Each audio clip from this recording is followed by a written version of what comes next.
ఏంటో ఏ విషయమూ గుర్తుండట్లేదు అన్న మాట ఒక చదువుకునే స్టూడెంట్ అనుకుంటూ ఉంటారు, గృహిణి అనుకుంటూ ఉంటుంది, అండ్ మల్టీ టాస్కింగ్ చేసేవాళ్ళు అనుకుంటూ ఉంటారు. ఇంకా వయసు పైబడిన వాళ్ళు సాధారణంగా ఈ కామెంట్ కానీ ఈ కంప్లైంట్ కానీ చేస్తూనే ఉంటుంటారు.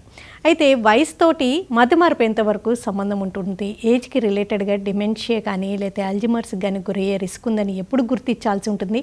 మతిమరుపును ఎప్పుడు ఒక సీరియస్ ప్రాబ్లంగా పరిగణించాల్సి ఉంటుంది? నిర్ధారించే పరీక్షలు ఉంటూ ఉంటాయా? ఇతర ఆరోగ్య సమస్యల వల్ల కానీ మెడిసిన్స్ వల్ల కానీ ఈ సమస్యకు గురయ్యే రిస్క్ ఉంటుందా? మతిమరుపుని గురించి ఎలాంటి విషయాలు తెలుసుకోవాలి? నిద్రలేమికి స్ట్రెస్కి ఎంతవరకు సంబంధం ఉంటుంది? ఇలాంటి విషయాలన్నీ అడిగి తెలుసుకుందాం జూబ్లీ హిల్స్ అపోలో హాస్పిటల్స్ న్యూరాలజిస్ట్ డాక్టర్ సందీప్ నాయిని గారిని అడిగి. హలో అండి, welcome to the show. Hello అండి.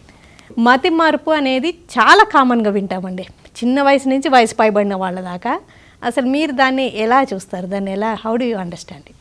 సో మీరు చెప్పినట్టు మతిమరుపు అనేది చాలా కామన్ సిమ్టమ్, ఎస్పెషల్లీ వయసు పైబడిన వాళ్ళకి, అంటే ఆఫ్టర్ 60-65 ఇయర్స్ మతిమరుపు అనేది చిన్న చిన్న విషయాలు మర్చిపోవడం అనేది చాలా సాధారణంగా జరుగుతుంటుంది. 50% ఆఫ్ పాపులేషన్ కొంత మతిమరుపు సఫర్ అవుతూ ఉంటారు. సో ఇవి యూజువల్గా వాళ్ళు మర్చిపోయేవి పేర్లు మర్చిపోవడం, లేకపోతే వస్తువులు మర్చిపోవడం, అలా చిన్న చిన్న విషయాలు మర్చిపోతూ ఉంటారు. But most of their activities వాళ్ళు ఓన్గా చేయగలుగుతూ ఉంటారు. అలా ఉన్నప్పుడు ఇది మేజర్ ప్రాబ్లమాటిక్ ఇష్యూ అయితే కాదు. ఇది సాధారణమైన ఏజ్ రిలేటెడ్ మతిమరుపు అని మనం అనుకోవచ్చు. ఓకే.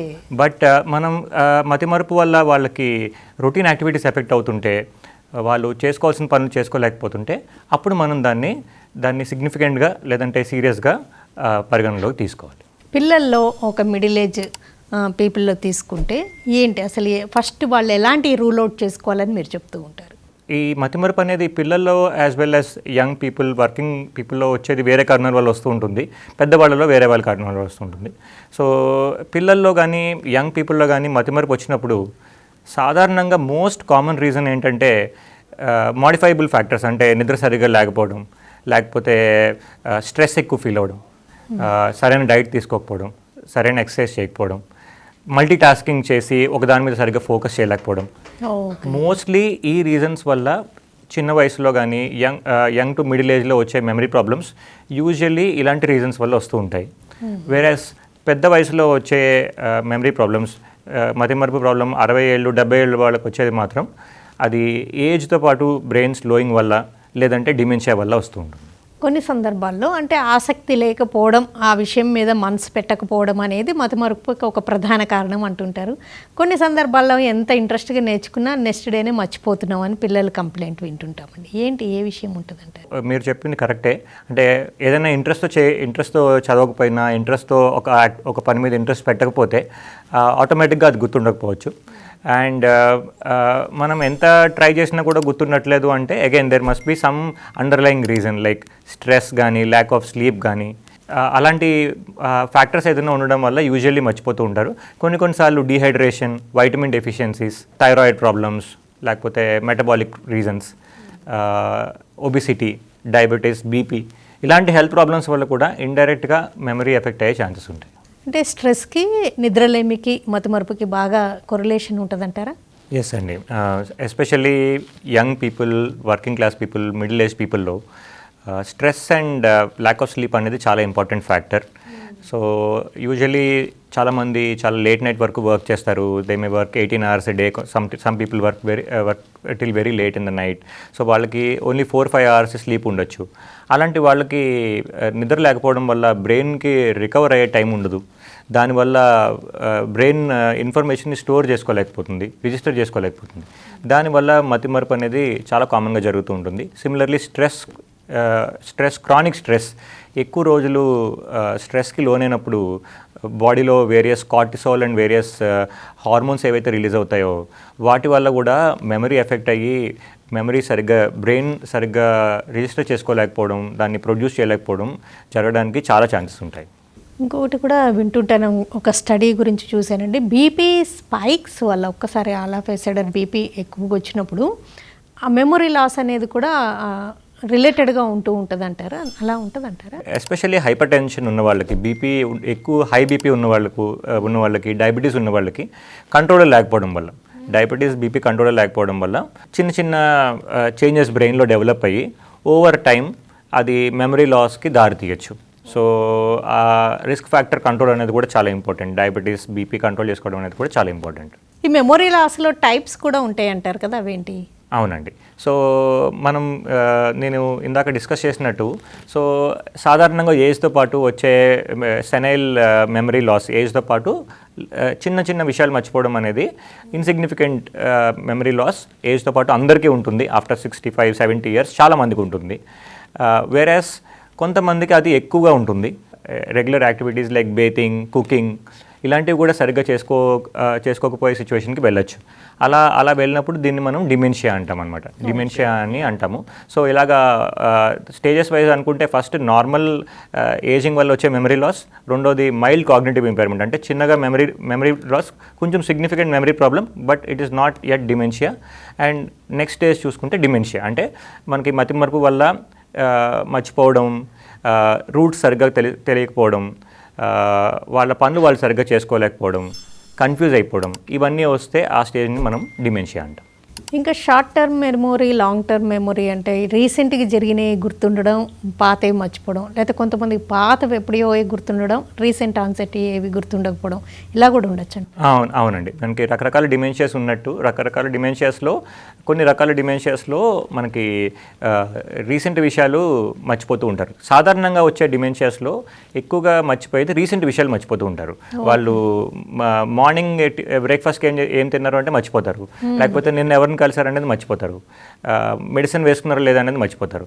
బట్ ఎప్పుడో 30-40 ఇయర్స్ క్రితం జరిగిన విషయాలు, అంటే ఎక్కడ చదివారు, ఎప్పుడు మ్యారేజ్ చేసుకున్నారు, అలాంటివన్నీ కరెక్ట్గా చెప్పగలుగుతారు. బికాస్ ఈ కామన్ డిమెన్షియాస్లో మెయిన్గా ఎఫెక్ట్ అయ్యే ఏరియాస్, రీసెంట్ మెమరీకి సంబంధించిన ఏరియాస్ ఎక్కువ ఎఫెక్ట్ అవుతాయి. బ్రెయిన్లో మనకి రీసెంట్ మెమరీకి రిజిస్టర్ చేసుకునే ఏరియాస్ వేరేగా ఉంటాయి, అండ్ లాంగ్ టర్మ్ మెమరీ వేరేగా ఉంటాయి. సో లాంగ్ టర్మ్ మెమరీస్ పెద్దగా ఎఫెక్ట్ అవ్వకపోవచ్చు, బట్ రీసెంట్ మెమరీస్ అనేవి సాధారణంగా ఎక్కువ ఎఫెక్ట్ అవుతూ ఉంటాయి. బట్ కొన్ని డిమెన్షియాస్లో ఆపోజిట్ కూడా జరగచ్చు. పాత విషయాలు మర్చిపోయి ఓన్లీ ఇమ్మీడియట్గా జరుగుతున్న విషయాలు మాత్రం గుర్తుండొచ్చు. ఈ మతిమరుపుని అసలు ఒక సీరియస్ ప్రాబ్లము అనుకోవాలంటే వాళ్ళకి అసలు మేజర్ డే టు డే లైఫ్లో ఎఫెక్ట్ అవుతున్నప్పుడే సీరియస్ అనుకోవాల్సి ఉంటుంది. ఎస్ మతిమరుపు రావడం వల్ల వాళ్ళు డే టు డే యాక్టివిటీస్, అంటే ఆ పర్సన్ ముందు ఏం చేస్తున్నారన్న దాన్ని బట్టి మనం అది మతిమరుపు ఎంత సిగ్నిఫికెంట్ అనేది మనం చెప్పగలుగుతాము. If you take a housewife, వాళ్ళు ఇంతకుముందు తను ఒక housewife, if she is able to cook before, if she is able to order groceries, మనకి గ్రాసరీస్ ఆర్డర్ చేయడం, కుక్ చేయడం, ఇవన్నీ చేస్తున్న పర్సన్ సడన్గా ఒక ఫ్యూ మంత్స్ నుంచి కుక్ చేస్తున్నప్పుడు మిస్టేక్స్ చేయడం, ఉప్పు వేయడం మర్చిపోవడం కానీ, ఎక్కువ ఉప్పు వేసడం కానీ, లేకపోతే సరిగ్గా కుక్ చేయలేకపోవడం, ఇంగ్రీడియంట్స్ అని సరిగ్గా యాడ్ చేయలేకపోవడం, ఆ ప్రాసెస్ మిస్ అవ్వడం, లేకపోతే చాలా ఇంపార్టెంట్ విషయాలు మర్చిపోవడం, ఇలా జరుగుతున్నప్పుడు దాన్ని సిగ్నిఫికెంట్గా పరిగణలోకి తీసుకోవాలి. ఈ డిమెన్షియా, ఆల్జైమర్స్ అంటే అసలు ఈ రెండిట్లో తేడాలు ఏంటంటారు? సో డిమెన్షియా అనేది మనకి ఈ బ్రెయిన్ డిస్ఫంక్షన్ వల్ల మెమరీ ప్రాబ్లమ్స్, లేకపోతే రూట్ తెలియకపోవడం, కన్ఫ్యూజ్ అవ్వడం, ఇవన్నీ ఉన్నప్పుడు దీన్ని డిమెన్షియా అంటాము. సో డిమెన్షియాకి చాలా రకాల కారణాలు ఉంటాయి, బట్ మోస్ట్ కామన్ కాజ్, అన్నిటికన్నా most common reason for dementia is Alzheimer's అనమాట. ఆల్జైమర్స్ అనేది అది ఒక న్యూరో డిజనరేటివ్ డిసీజ్, అంటే ఏజ్తో పాటు బ్రెయిన్ ష్రింక్ అవ్వడం వల్ల, బ్రెయిన్లో కొన్ని ఏరియాస్ ఎక్కువ ష్రింక్ అవ్వడం వల్ల మతిమరుపు అనేది ఎక్కువగా వచ్చి వాళ్ళు సింపుల్గా చేయగలిగే టాస్క్ కూడా చేయలేకపోవడం, సింపుల్ ఇన్ఫర్మేషన్ కూడా గుర్తుపెట్టుకోలేకపోవడం, ఇదంతా జరిగినప్పుడు దీన్ని ఆల్జైమర్స్ అంటాము. ఈ ఆల్జైమర్స్ అనేది గ్రాడ్యువల్లీ ప్రోగ్రెసివ్ కండిషన్, అంటే మెల్లమెల్లగా పెరుగుతూ ఉంటుంది. సో ఓవర్ టైం వాళ్ళు కంప్లీట్గా ఫ్యామిలీ మెంబర్స్ మీద డిపెండ్ అయిపోతారు, వాళ్ళుగా ఏమీ పనులు చేసుకోలేకపోతారు అనమాట. ఓకే, మనం ఈ సమస్యల గురించి మరింత డీటెయిల్డ్గా డిస్కస్ చేసే ముందు అసలు ఈ మతిమరుపుని కానీ ఫర్గెట్ఫుల్నెస్ని అవాయిడ్ చేసి బ్రెయిన్ని యాక్టివ్గా చాలా ఫంక్షనల్గా ఉంచాలంటే అసలు జీవనశైలిలో ఎలాంటి మార్పులు అవసరం అంటారు? Yes, it's a very important question అండి. ఎందుకంటే నేను ఇందాక చెప్పినట్టు ఆల్జైమర్స్ డిమెన్షియా ఒకసారి వచ్చింది అంటే అది పెరుగుతూ ఉంటుంది, దాన్ని మనం ఆపలేము, దాన్ని రివర్స్ చేయలేము మనం. So prevention is the best approach, అంటే అది రాకుండా ముందే మనం జాగ్రత్త పడాలి. సో ఇది రాకుండా మనం ఏం చేయొచ్చు అంటే life style modification, like especially in 40s and 50s and 60s, ఆ డిమెన్షియా వచ్చే ఏజ్ కన్నా ముందు మనం ఏం చేసామన్నది చాలా ఇంపార్టెంట్ అనమాట. అంటే రెగ్యులర్గా ఎక్సర్సైజ్ చేయడం, weekly 5 days a week everyday ఒక 30 to 45 minutes ఎక్సర్సైజ్ చేయడం, మంచి డైట్ తీసుకోవడం, హెల్దీ ఫుడ్స్ అంటే వెజిటబుల్స్, ఫ్రూట్స్, నట్స్, బెర్రీస్ ఇలాంటివన్నీ తీసుకోవడం, స్మోకింగ్ అండ్ ఆల్కహాల్ అవాయిడ్ చేయడం, ఒకవేళ డయాబెటీస్ కానీ బీపీ కానీ ఉన్నాయో లేదో చెక్ చేసుకుంటూ ఉండడం ఫ్రీక్వెంట్గా, అండ్ ఉంటే వాటిని కరెక్ట్గా కంట్రోల్లో పెట్టుకోవడం. సో ఆ స్టేజ్లో కొంచెం పజిల్స్ చేయడం, సూడోకో లాంటివి చేయడం, బుక్స్ చదవడం, ఏదైనా స్పోర్ట్స్ ఆడడం కానీ, కొత్త కొత్త యాక్టివిటీస్ చేయడం కానీ, ఇలాంటివన్నీ చేయడం ద్వారా డిమెన్షియా లేదా మతిమరుపుని చాలా వరకు ప్రివెంట్ చేయడానికి పాసిబిలిటీ ఉంటుంది.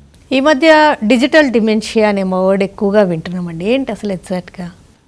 డిజిటల్ డిమెన్షియా అంటే మనం again because of excess usage of all this gadgets అనమాట. So they are also very important factor actually. So because ఈ మధ్య మొబైల్ ఫోన్ యూసేజ్ చాలా ఎక్కువ అయిపోయింది. So this also will indirectly cause lot of stress, will put lot of load on the brain. So chronic screen usage many hours a day చేయడం వల్ల కూడా attention problems and memory problems రావచ్చు అనమాట. So we have to definitely be cautious about that. ముందు నుంచే screen యూసేజ్ని లిమిట్లో పెట్టుకోవడం, especially night time screen usage తగ్గించడం, స్లీప్ కరెక్ట్గా ఉండేటట్టు, స్క్రీన్ యూసేజ్ ఎక్కువ అయ్యి స్లీప్ ఎఫెక్ట్ అవ్వకుండా చూసుకోవడం, ఇవన్నీ చాలా ఇంపార్టెంట్ అనమాట. ఈ మెమరీని బూస్ట్ చేసే ఫుడ్ అంటూ ఏమన్నా ఉంటుందండి? బ్యాలెన్స్ డైట్ తీసుకోవాలి, ఎస్పెషల్లీ గ్రీన్ లీఫీ వెజిటబుల్స్, ఆకుకూరలు, ఫ్రూట్స్, ఎస్పెషల్లీ బెర్రీ ఫ్రూట్స్ లాంటివి, వీటిలో యాంటీ ఆక్సిడెంట్స్ బాగా ఉంటాయి. అండ్ నట్స్ అంటే ఆల్మండ్స్, వాల్నట్, ఇలాంటివి తీసుకోవడం ద్వారా, అండ్ కొంచెం fish or egg, non vegetarian తీసుకోవడం, like drinking plenty of water, ఇవన్నీ కూడా డైట్ వైజ్ మనకి మెమరీని బూస్ట్ చేయడానికి, బ్రెయిన్ హెల్త్ని మెయింటైన్ చేయడానికి మనం చేయగలిగే ఫుడ్స్ అన్నమాట. మీకు యూజువల్గా ఈ క్వశ్చన్ వస్తూ ఉండొచ్చు, మెమరీని బూస్ట్ చేసే పిల్స్ ఏమన్నా ఉంటాయా అని. అవి నిజంగా ఉంటాయా? కొన్ని ఆయుర్వేదంలో ఉన్నాయి అని అంటుంటారు, అవి పనిచేస్తాయా? ఎలాంటివి ఉంటాయి అంటారు? సో మెమరీని బూస్ట్ చేసే పిల్స్ అంటే most of them contain antioxidants, vitamins ఇలాంటివి ఉంటాయి. అదే మనం ఇప్పుడు హెల్దీ డైట్ తీసుకుని ఇవన్నీ మంచిగా తీసుకుంటే న్యాచురల్ వేలోనే అవి మనకి అందుతాయి.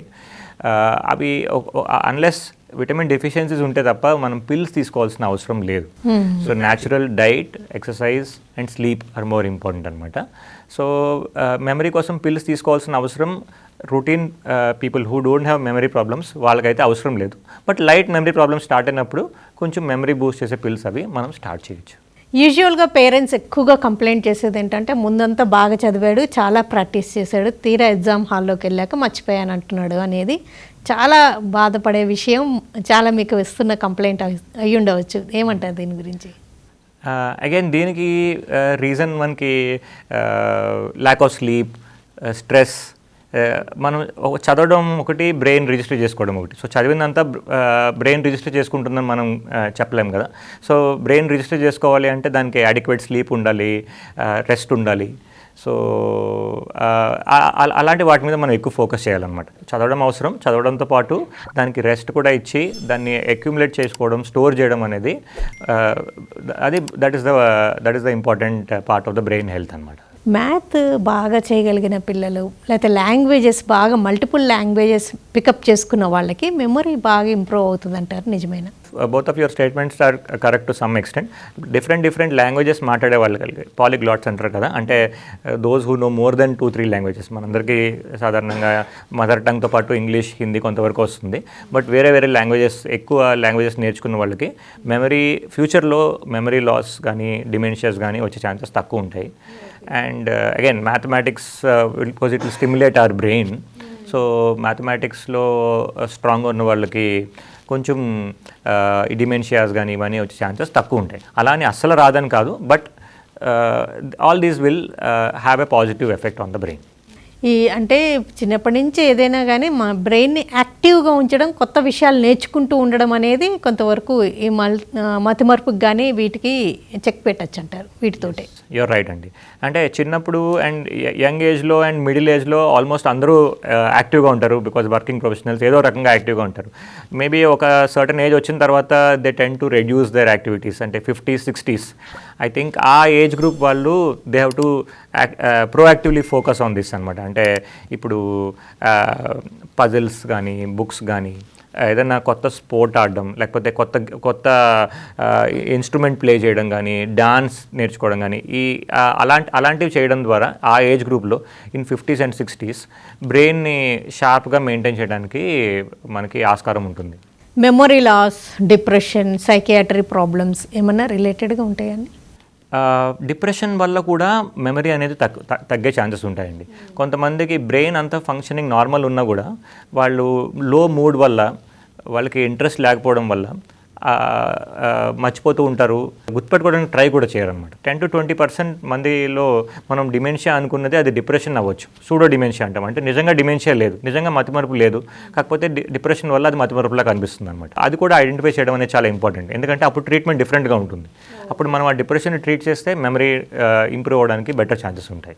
ఈ డిమెన్షియా కానీ అల్జమర్స్ కానీ వీటిని గుర్తించాలంటే ఏ టెస్టులు ఉంటాయి అంటారు? ఫ్యామిలీ మెంబర్స్ ఇచ్చే ఇన్ఫర్మేషన్ అనేది చాలా ఇంపార్టెంట్ అండి. ఫ్యామిలీ మెంబర్స్ వాళ్ళు చెప్పిన వాళ్ళు ఫస్ట్ ఏం ప్రాబ్లం వచ్చింది, ఎలాంటి మతిమరుపు వచ్చిందా ఫస్ట్, లేకపోతే వేరే రకమైన ప్రాబ్లమ్స్ ఫస్ట్ వచ్చాయా, ఎలాంటి విషయాలు మర్చిపోతున్నారు, అది ఎలాగ ప్రోగ్రెస్ అయింది, ఇది ఫ్యామిలీ మెంబర్స్ ఇచ్చే హిస్టరీ మనకి చాలా ఇంపార్టెంట్. దాని తర్వాత న్యూరాలజిస్ట్ ఎగ్జామినేషన్ చేస్తారు, డీటెయిల్గా మెమరీ చెక్ చేస్తారు, వేరే బ్రెయిన్ ఫంక్షన్స్ ఎలా ఉన్నాయనేది చెక్ చేస్తారు. So most of it is clinical testing అనమాట. అంటే మనం చెక్ చేయడం, డీటెయిల్డ్ మెమరీ టెస్టింగ్ అని ఉంటుంది, డీటెయిల్డ్ బ్రెయిన్ ఫంక్షన్ టెస్టింగ్ ఉంటుంది. అది చేయడం ద్వారానే మనకి 80% కేసెస్లో ఇది డిమెన్షియానా కాదా అనేది మనం నిర్ధారించవచ్చు. దాని తర్వాత మనకి కొన్ని బ్లడ్ టెస్ట్ కానీ స్కాన్స్ కానీ అవసరం ఉంటాయి. ఎందుకంటే కొన్ని డిమెన్షియాస్ ట్రీటబుల్ డిమెన్షియాస్ ఉంటాయి. అంటే ఏదైనా ట్రీట్మెంట్ ఇవ్వడం ద్వారా దాన్ని కరెక్ట్ చేయొచ్చు. విటమిన్ డెఫిషియన్సీస్ కానీ, లేకపోతే బ్రెయిన్లో ఏదైనా ఫ్లూయిడ్ ఎక్కువ ఉండడం వల్ల వచ్చే డిమెన్షియాస్ అవి ఉంటాయి. అవి మనం ఫస్ట్ బ్లడ్ టెస్ట్ చేసి స్కాన్ చేసి కన్ఫర్మ్ చేసి వాటిని ఒకవేళ ట్రీటబుల్ రీజన్ ఉంటే దాన్ని ట్రీట్ చేస్తాము. ట్రీటబుల్ రీజన్ లేనప్పుడు దానికి మనం మెడికేషన్స్ అది స్టార్ట్ చేసి మెమరీ లాస్ని మనం కొంతవరకు తగ్గించడానికి, మెమరీని కొంత ఇంప్రూవ్ చేయడానికి ట్రై చేస్తాం. అంటే చిన్నప్పటి నుంచి స్ట్రెస్ కొంచెం తగ్గించుకునేటట్టుగా ఎక్సర్సైజ్, మీ ఫిజికల్గా, మెంటల్గా అండ్ మెడిటేషన్ లాంటివి చేయడం, బ్రీతింగ్ ఎక్సర్సైజ్ చేయడం ఇవన్నీ హెల్ప్ చేస్తాయి అంటారా? డెఫినెట్లీ హెల్ప్ చేస్తాయి. సో ఫిజికల్ యాక్టివిటీ అనేది చాలా ఇంపార్టెంట్. సో ఇప్పుడు అందరూ కామన్గా సెడెంటరీ లైఫ్ స్టైల్ లీడ్ చేస్తున్నారు, ఒకటే ప్లేస్లో కూర్చుంటున్నారు, పెద్దగా మూవ్ అవ్వట్లేదు. సో ఎక్సర్సైజ్ అనే కాన్సెప్ట్ తగ్గిపోతుంది కదా. సో ఎక్సర్సైజ్ అనేది చాలా ఇంపార్టెంట్. అది చేయడం ద్వారా మనం చాలా వరకు మెమరీ ప్రాబ్లమ్స్ని ప్రివెంట్ చేయొచ్చు. ఒకవేళ వయసు పైబడే కొద్దీ మీరు చెప్తున్నట్టుగా డిమెన్షియా, అల్జమర్స్ ఉన్నాయి అనుకోండి, వాటిని ఎలాగా ట్రీట్ చేస్తారు? ఎర్లీ స్టేజ్లో గుర్తిస్తే ప్రోగ్రెస్ అవ్వకుండా అవాయిడ్ చేయొచ్చు? ఇప్పటి వరకు అయితే మనకి ఆల్జైమర్స్ అనే కండిషన్కి అయితే, ఆల్జైమర్స్ డిమెన్షియాకి ఇప్పటివరకు అయితే మనకి క్యూరేటివ్ ట్రీట్మెంట్ అయితే ఇంకా రాలేదు. బట్ ఇప్పుడిప్పుడే కొన్ని కొత్త ట్రీట్మెంట్స్ వస్తున్నాయి. They are in pipeline. అంటే కొన్ని ట్రీట్మెంట్స్ ఎస్పెషల్లీ ఎర్లీ స్టేజ్లో డిటెక్ట్ చేస్తే మనం ఇంకా అది ఒకసారి ప్రోగ్రెస్ అయిపోయి అడ్వాన్స్ స్టేజ్లోకి వెళ్ళిపోయింది అంటే there is no treatment. Only మనం మెమరీని ఇంప్రూవ్ చేయడానికి టెంపరీ మెడిసిన్స్ ఇవ్వగలం తప్ప అది పెరగకుండా ఆపగలిగే ట్రీట్మెంట్ లేదు. బట్ బాగా ఎర్లీ స్టేజెస్లో అట్ రిస్క్ ఉన్న స్టేజ్లోనే మనం డిమెన్షియాని కనుక్కోగలిగితే కొత్తగా దానికి మందులు వస్తున్నాయి. ఆ మందులు మనం ఆ స్టేజ్లో ఇస్తే సో అది డిమెన్షియా వరకు వెళ్లకుండా ఆపచ్చు. So it is important to prevent. At the same time it is important to detect early. ఎవరికైనా సిమ్టమ్స్ ఉంటే అది డిటెక్ట్ చేయడం చాలా ఎర్లీగా డిటెక్ట్ చేయడం ఇంపార్టెంట్. కొంతమందికి ఫ్యామిలీ హిస్టరీ ఉంటుంది. ఫ్యామిలీలో వాళ్ళ పేరెంట్స్కి డిమెన్షియా ఉండడం, లేకపోతే గ్రాండ్ పేరెంట్స్ మల్టిపుల్ జనరేషన్స్కి డిమెన్షియా ఉన్నప్పుడు వాళ్ళు ఇంకా జాగ్రత్త పడాలి. ఎందుకంటే కొన్నిసార్లు జెనెటిక్ రీజన్ వల్ల కూడా డిమెన్షియాస్ వచ్చే ఛాన్స్ ఉంటుంది. సో ఫ్యామిలీ హిస్టరీ ఉన్నప్పుడు వాళ్ళకి కొంచెం హై రిస్క్ ఉండొచ్చు డిమెన్షియా రావడానికి. సో వాళ్ళు ముందు నుంచే టెస్టింగ్ చేసుకుంటూ ఉండడం, అంటే ఈవెన్ ఇన్ 50s, 60s వాళ్ళు కొంచెం జాగ్రత్త పడి ముందు నుంచే టెస్టింగ్ చేసుకుంటూ ఉండడం. ఫ్యూచర్లో మనకి డిమెన్షియాకి, ఆల్జైమర్స్కి బెటర్ ట్రీట్మెంట్స్ అవైలబుల్ ఉన్నప్పుడు ఆ స్టేజ్లో మనం దీన్ని ప్రాపబ్లీ మనం ఫుల్ బ్లోన్ డిమెన్షియా కాకుండా ప్రివెంట్ చేయడానికి మనకి ఆ టైంలో పాసిబిలిటీ ఉండొచ్చు. మనం మామూలుగా కొంతమంది గ్రూప్ ఆఫ్ పీపుల్ని గమనిస్తే అండి, మెమొరీ పవర్ కూడా పర్సన్ టు పర్సన్ వ్యారీ అవుతూ ఉంటుంది. కొంతమంది ఆన్ ది డాట్ అసలు ఎట్లా ఎగ్జాక్ట్గా ఆ సిచ్యువేషన్, టైము, డేట్ అన్నీ గుర్తుపెట్టుకుంటారు నెంబర్స్తో సహా. కొంతమంది టోటల్ ఇన్సిడెంటే మర్చిపోతుంటారు. అంటే ఇది కూడా ఏమైనా జెనెటిక్గా ఒక పర్సన్ యొక్క హైట్ ఎలాగ ఉంటుందో అలా డిటర్మైన్ అయ్యి ఉంటుందా? కొంతవరకు ఉండొచ్చండి. అంటే మనకి మెమరీలో మళ్ళీ అదే మీరు చెప్పినట్టు కొంతమంది they are very good with things, కొంతమంది దే ఆర్ యావరేజ్. సో ఆ డిఫరెన్స్ అనేది కొంతవరకు జెనెటిక్ ఉండొచ్చు. వాళ్ళకు ఉన్న ఇంట్రెస్ట్ బట్టి కూడా if somebody is interested in something they will be remembering it better. So అది ఉండొచ్చు. And some amount of it is genetic component కూడా కొంతవరకు ఉంటుంది. షార్ప్ మెమరీ ఉండే వాళ్ళకి లైఫ్ లెంత్ లాంజివిటీ బాగుంటుంది అంటారు, నిజమండి? లాంజివిటీ ఒక్కటే కాదండి, క్వాలిటీ ఆఫ్ లైఫ్ కూడా బెటర్గా ఉంటుంది. ఎందుకంటే ఇప్పుడు after a certain age you should be remembering things well. లేకపోతే డే టు డే యాక్టివిటీస్ కష్టమవుతాయి.